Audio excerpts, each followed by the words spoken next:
Hi and welcome to Happy Vending. I'm Bill, and today I'm celebrating because Happy Vending has finally hit 1,000 subscribers. So in honor of this milestone, I'm going to tell you how I got into vending. And actually, it all started with a microwave oven.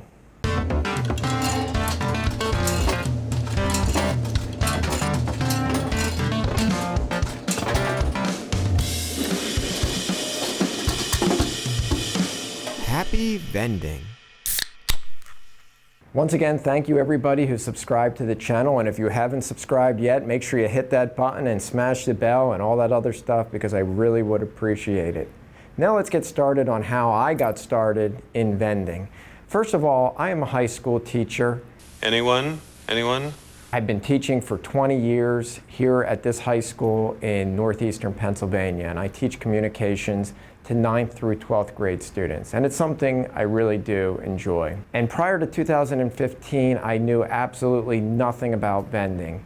I was just eating lunch in the school's faculty room, and the microwave in the faculty room broke, and we only had one microwave in there. And so we started to have to take our food to the home ec room to heat the food up. And this was becoming an inconvenience. So we decided, well, we should probably try to get another microwave in here. And we were deciding who would pay for it. Should we all chip in money or what? And then one teacher said, you know, I think there's a faculty organization here at the school which pays for things like that. And they told me the name of the teacher that they thought ran the account. It's called the Sunshine Fund. So I went to that teacher and said, hey, you know, the faculty room microwave broke. Do you have any money in this fund to buy a new one? And she said, yeah, I think I have about $400. We can cover that. Just go to Walmart and buy one and give me the receipt and I'll reimburse you. And I said, hey, you know, the toaster oven in there has been broken for a long time too. You think we could get a new one of those? And she said, yeah, we should be able to cover that too. So I went to Walmart, got a decent microwave and a toaster oven and put it in the faculty room and got reimbursed from this teacher for those items. And all the faculty members were really excited about the new microwave and toaster. And I told them, you know, this came from the Sunshine Fund. And I was like, oh, wow, they're really appreciative of getting something nice. So I went back to this teacher who ran the Sunshine Fund and I said, where does the money come from to buy things like this? Like what types of things do you do with this money and how do you sustain the organization? And she said that the money used to come from vending at the high school, the vending machines in the faculty room. And there were 2 soda machines in the faculty room, 2 Pepsi machines. They were Dixie Narco stack machines. I never really used them. I do know that most of the staff disliked them because they were usually empty or broken for whatever reason. But the lady told me that Pepsi stopped paying a commission, that at one time they used to get a commission from the Pepsi bottlers for having these vending machines in the school. So she says that, you know, the money has been dwindling out of the Sunshine Fund and they haven't been able to do much as far as staff outreach from this account. I said, well, what if we took over vending in-house and we got our own machine and we ran our own machine? And she says, well, you know, I know nothing about vending. I wouldn't be able to do that. She said that if I were interested in leading that would be great. And she told me that she planned on retiring in a couple of years anyhow, or actually in a year, and that if I wanted to take over the account that I could. So I was like, oh, well, great, yeah, I would be interested in that. So I went to the principal of the school and said, hey, would you mind if we called Pepsi and said that we don't want their machines in the building anymore, that we would do it in-house, and that I would go out and find a vending machine and buy it, and I would run it. Principal said, yeah, that's fine if you want to take on that responsibility. He had no problem with it.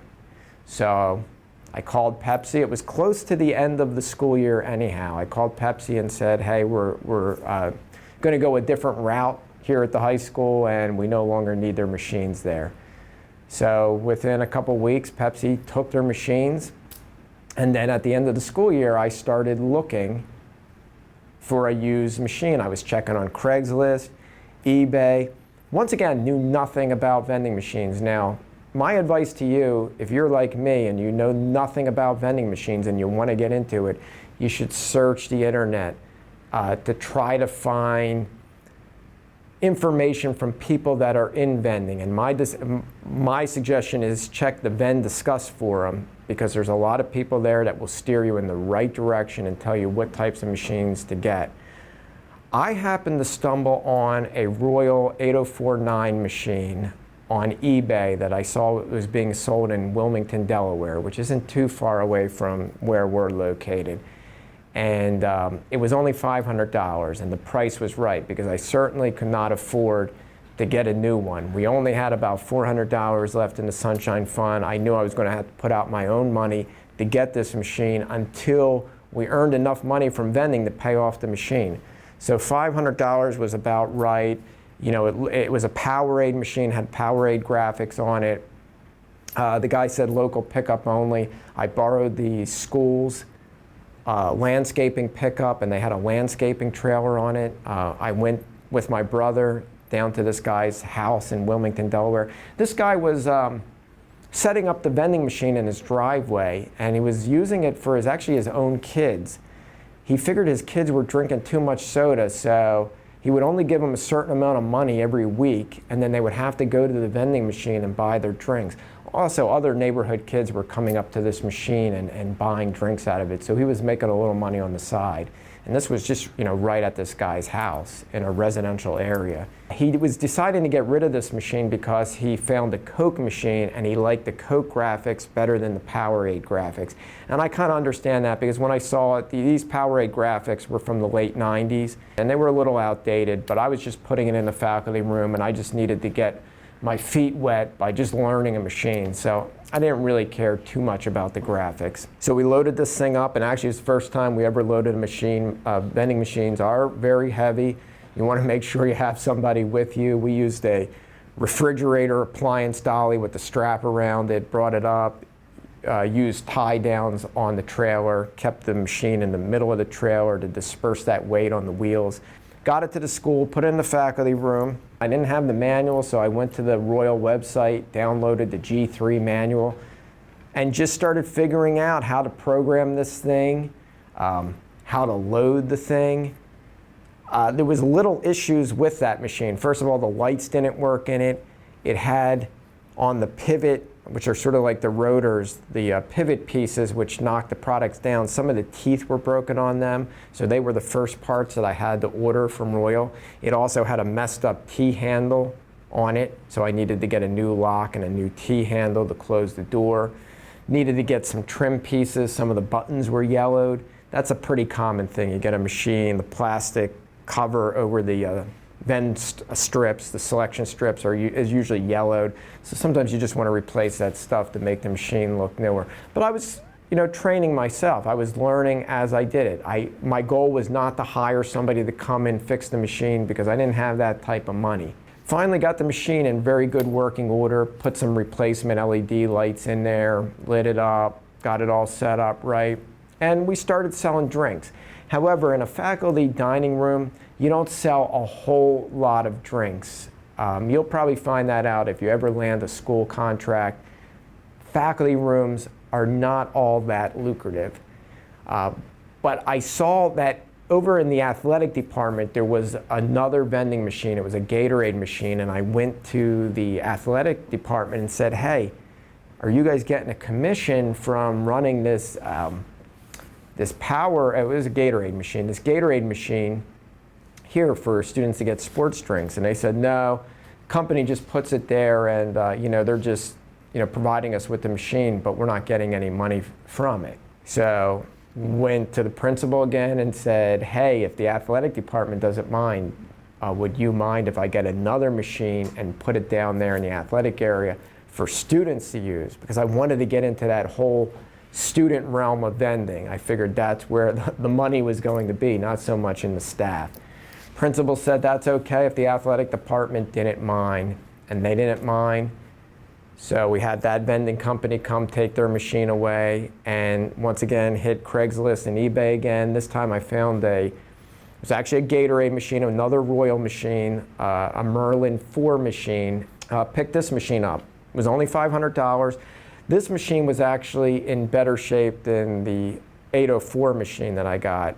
It only needed new selection buttons on it because once again, the plastic was yellowed. The dollar bill acceptor worked, the coin acceptor worked. On the Royal machine, the 804 machine, actually the dollar bill acceptor was no good. If you're looking to get a bill acceptor for your vending machines, I suggest not going with the CoinCo machines. Go with the Mars bill acceptors.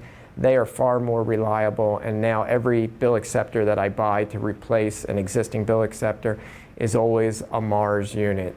For that machine, we put some non-diet drinks, which would vend after school, and then diet drinks to vend during the school day, because in a school, the drinks have to be under 50 calories per drink in order to serve them during the school day. The principal made that very clear to me, that if I was going to put a machine in there, that it would have to meet those federal guidelines. So we did, and that's when sales really took off. Some weeks we were bringing in $400 a week on that machine, and that's when I realized the power of vending.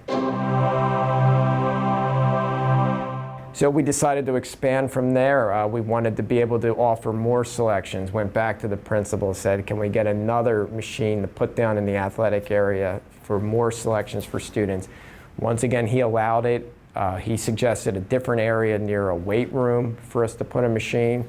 Then eventually, we got another Coke machine, another G3 Coke machine, and put that one in the faculty room, and took the big 804 that was in the faculty room, put that out next to the Coke machine that I put near the weight room, so we'd have two machines there, and they would vend all day. All the selections were diet selections. One had more of your sports drinks, the other had your carbonated beverages. Both were vending all day. And then the original Gatorade machine, which was over by the athletic entrance, that one we put mostly non-diet drinks that would vend after school. So we had 3 machines then, just for students. They were doing so well that we decided to customize them, and I had a former student come up with a custom design with a bear, which is the school mascot, and a bee for the initial of the school, and we put graphics on the front and the side of both the outdated Gatorade machine and the outdated Powerade machine, and really freshen those units up. So since I bought the very first machine in 2016, the Powerade machine, I've done virtually any type of repair to these machines that I can imagine, from vend motors going bad, to the lighting system, to adding relays in it for the lights, replacing bad relays. 2 of our cooling decks went bad and I swapped them out. All types of trim pieces, adding credit card readers to the student machines because they were doing so well. I wanted the students to also be able to pay with credit card, and also to be able to keep track of the sales through the credit card reader, so I know when selections need to be filled. The only thing is the bill acceptors and the coin acceptors, if one of those go bad, I send them out to get professionally serviced. I don't try to take those apart because I don't have the equipment needed to test those or calibrate those. But other than that, any other parts in the machine, I'm very comfortable changing them. So if you get into vending, I suggest not being afraid to get your hands dirty, dig into these machines. If you're not quite sure, what could be wrong with it, go to the Vend Discuss forum, explain your problem. There's a lot of people there that are willing to give you free advice and help you out. If you think you know what's wrong and you want to see how to replace it, search the internet for sites like this one, which I started in 2018, just to help people getting started in vending. Because when I got started, I wasn't finding many videos giving tutorials of how to do the repairs that I needed to do. So that was a big reason for starting this channel. I wanted to help other beginners in vending. Search for those videos. They're really valuable, and they will help you when you're out in the field trying to do the repairs yourself. So you're probably wondering what happens with all this money that we bring in from vending. Well, none of the money comes to me personally. I am just volunteering my time to service these machines so that we can fund our faculty outreach organization called the Sunshine Fund.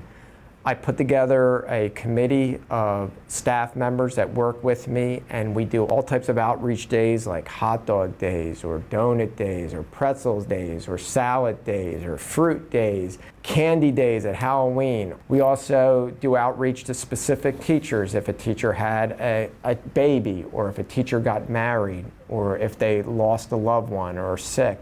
We send out cards and gift cards. We've also funded many things here at the building. They built a new faculty room here in the building when they renovated the building, but the new room was very drab, just beige and very sterile. So we got together as a Sunshine Committee, paid to get paint. We paid to put a glass tile backsplash in. We paid to enlarge the sink in there, put a new faucet on there. We bought 2 new refrigerators for that room, 2 new microwaves, toaster, a commercial grade Keurig machine. One of the Sunshine Fund committee members did all the decorating in there, handmade decorations to put on the walls just to make it look nice. So we do things like that. We've also funded a lot of the historic preservation here at the school, from restoring old construction plaques or restoring old paintings, or putting together showcases to put historic memorabilia in. So whenever there's a need here in the building, the Sunshine Fund steps up to the plate and takes care of it. And we're able to do that through vending. Well, that's how I got started in vending. If you have any questions for me, feel free to put them in the comments below. I'd be happy to answer them. And as always, happy vending.